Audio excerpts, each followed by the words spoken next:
All right, let's dive in. This time we're taking a deep dive into a true crime story that you brought to us, and it's a chilling one. A double homicide, unsolved for 39 years, almost 4 decades before they finally got justice. What was it about this case that hooked you? Well, I think it's a really great example of how forensic science has come such a long way. Plus, you've got all those twists and turns that just suck you in. Like, did you hear about the neighbor who heard the struggle but didn't even call the police? Makes you wonder what you do, right? Yeah, for sure. And the podcast episode you picked, Anatomy of Murder, the hosts are a former prosecutor and an investigative journalist, so they really get into the nitty-gritty of it all. The victims were Sarah Mobley Hall, she was just 27, and her 10-year-old son, Derek. They were found murdered in their Charlotte apartment back in '84. What struck you about the crime itself? The brutality of it, I think. I mean, the podcast describes a scene of just insane violence. It wasn't just, blunt force trauma, it was the strangulation. And then they think Sarah was probably sexually assaulted too. I mean, that level of rage, it's just disturbing. And to think this was 1984, right? Before DNA was really a thing. So those investigators, they were working with basically their hands tied. Fingerprints, blood typing, that was pretty much it. Can you imagine trying to solve a case like that without the tools we have today? I mean, in this case, they zeroed in on some of the men Sarah had relationships with. There's this one guy, they call him Mike in the podcast. Mike, yeah, he sounds like he was the top of their list for a while. They said he was involved with Sarah romantically, but there were signs he was obsessive, even trying to control her money. It's just creepy. Totally. And his blood type, get this, it actually matched a sample from the crime scene. But it wasn't a perfect match, and he passed a polygraph, denied everything. But then, hold on, there's a break in the case in '98. It's been like 15 years at this point. And a new detective, he decides to reopen the case because DNA technology is becoming available. This is Detective Johnny Jennings, right? Yeah. He went on to become Charlotte's chief of police. But talk about hitting a wall. He wants to use this new tech to crack the case. But a lot of the original evidence is gone. I mean, even the rape kit had been destroyed. It just goes to show, right, how crucial it is to keep that evidence safe, especially for cases that might go cold. I mean, who knows what they lost because of that. Frustrating, right. But thankfully, they did have a semen sample from a pillowcase. It had been saved. So they tested it in 2001. And it turns out it wasn't Mike. They put the DNA profile into CODIS, the national database. But years go by. No matches. Talk about a roller coaster. First, they've got this exciting new technology, then bam, all this evidence is gone, and then nothing in the database. They must have felt like they were right back where they started. Exactly. But here's where it gets interesting. It's 2020, and Detective Matt Hefner, he's the new lead on the case. Right. He decides to give something new a shot. Forensic genetic genealogy. Now, I know this stuff can get complicated, so for our listeners who maybe haven't heard of it, how would you explain how this all works? Okay, so picture this. You've got the DNA from the crime scene, right? It's a mystery. So what they do is they take that DNA and compare it to profiles in all these public genealogy databases. They're basically looking for relatives, could be distant relatives. It's like those ancestry websites people use to find their great-great-grandparents, but instead they're trying to find the killer's family. So wait, you're telling me someone who's never even committed a crime, they could get tied to a case just because they share some DNA with a distant relative who did? That's kind of mind-blowing and a little creepy. No. I mean, what about privacy? Yeah, it raises all kinds of ethical questions, absolutely. But in this case, it was the key. It led them straight to a man named James Pratt. And here's where it gets crazy. It wasn't just Detective Hefner working solo. He had the FBI involved, the state crime lab, and even a hotel manager helped them get Pratt's DNA. Totally by accident. Amazing how it all comes together, right? All these different pieces, different people, all leading to the truth.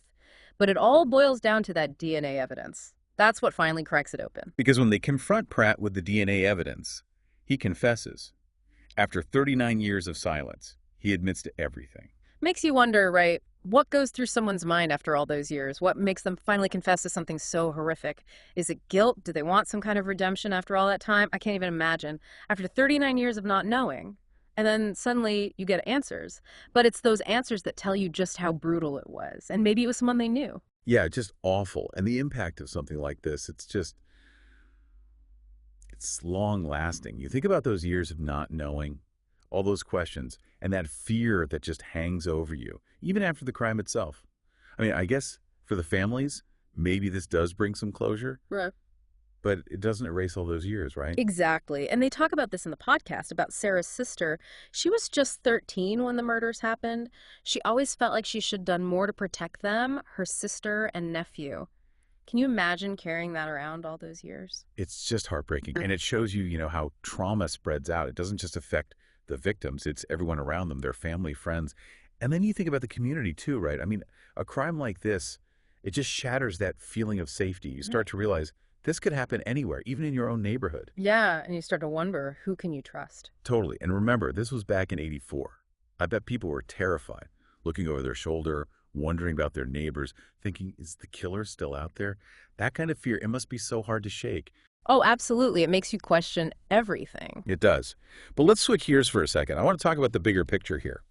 Specifically, this forensic genetic genealogy stuff. We talked about it a bit earlier, but it's incredible, right? This technology is solving all these cold cases, is bringing families closure. But there are some ethical questions, too. I mean, where's the line? When does using this tech to solve crimes start to mess with people's privacy? Right. I think that's the question, isn't it? We've got this amazing tool that's doing a lot of good, but then there's a whole issue of genetic privacy. And what happens if this information gets misused? It's like we've opened this Pandora's box, and now we can't close it. Once this info's out there, how do we control it? How do we make sure it's used responsibly? I mean, this technology, it's just going to get more and more powerful. We can't ignore these questions. We can't. It's a conversation we need to have as a society. What are the risks? What are the benefits?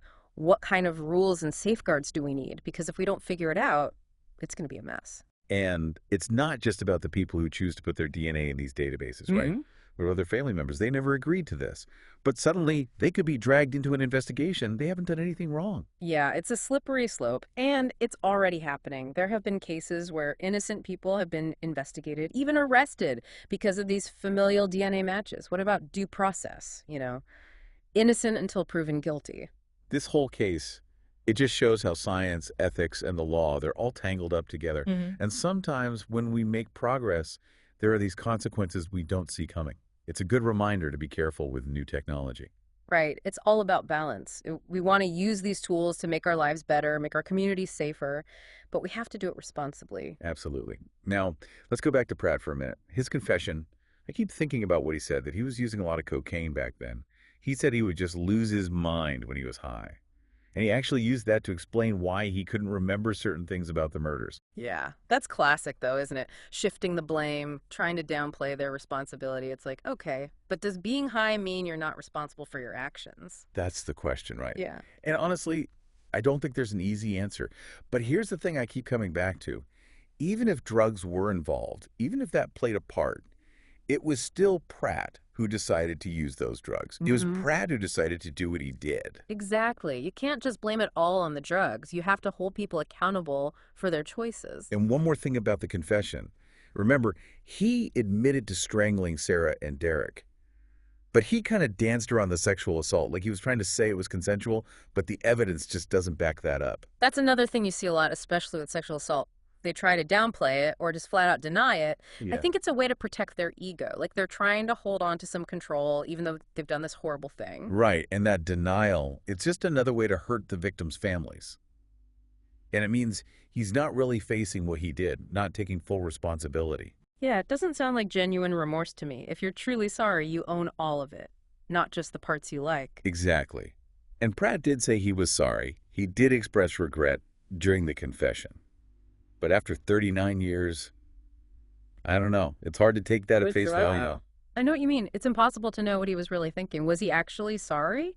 Or was he just trying to get a lighter sentence? Who knows? Who knows?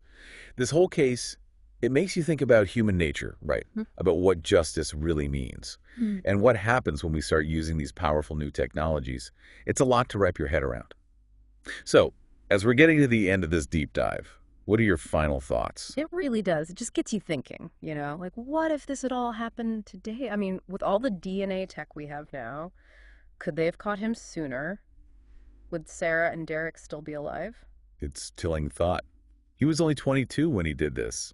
God, who knows what else he might have done if he'd caught him back then. Exactly. And, something else that's been on my mind. With the confession, you know how he admitted to the stranglings but didn't really talk much about the sexual assault? And like he was trying to downplay it. Yeah, almost like he was trying to hold on to some shred of, I don't know, his own image or something, twisted as it is. It's a pretty common thing, you know? Even when they confess, they still want to control the story. Maybe they're trying to distance themselves from what they did, or maybe it's a way to exert some kind of power, even now. It just adds another layer to it all, doesn't it? And thinking about the families, I mean, do you think knowing who did this after all these years, does that actually bring any peace, any Eh, comfort? That's a tough one. Everyone's different, right? For some people, maybe it does, knowing they got the guy, that he's going to pay for what he did. But for others, I bet it just brings a lot of pain back. There's no right or wrong way to feel about it. That's true. It's such a personal thing. And what about the whole idea of justice? I mean, is a plea deal really enough, especially for something this horrible? That's the big debate, isn't it? Some people say it's a compromise, that it gets a conviction without putting everyone through a trial. But then others, they think it lets people like him off too easy. They want to see the whole thing play out in court. They want that public accounting. It's a tough call. No easy answers. Mm-hmm. But this deep dive, I think, has really shown us a lot.